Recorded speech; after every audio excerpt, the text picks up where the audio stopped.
ఆంధ్ర రాష్ట్రానికి ముఖ్యమంత్రి అయినప్పుడు ప్రకాశం పంతులు మీరు గమనించండి, ఎప్పుడు శాలువ ఇలా ఉంటుంది, ఎప్పుడు శాలువ. ఎందుకో తెలుసా? ఆయనకి షోకు కాదు, వైభవం కాదు. ఓసారి ఒక చాలా ముఖ్యమైన మనిషి, ఏమిటండి ఎప్పుడు శాలువ వేస్తారు మీరు, పండితులు కదా, పండితుల పాండిత్యమా, చూడరా అని ఆ శాలువ తీశాడు. చొక్కాకి 4 చిరుగులు ఉన్నాయమ్మా. ముఖ్యమంత్రి చొక్కాకి చిరుగులు ఉంటే బాగుండదని శాలువ అడ్డం పెట్టుకున్న మహనీయుడు ప్రకాశం.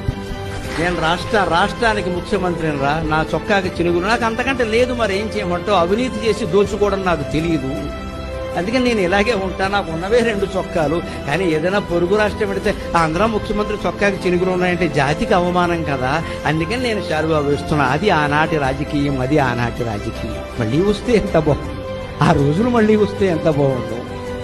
కావాలంటే మా వల్ల కాదమ్మా, మేము పోవడానికి సిద్ధంగా ఉన్నాం, మీ వల్ల అవుతుంది, మీ వల్ల అవుతుంది, మీ మీద నమ్మకంతో నేను ఇక్కడికి వచ్చా, దయచేసి ప్రకాశం పంతుల్లా బతికే ప్రయత్నం చేయండి, ప్రకాశించండి.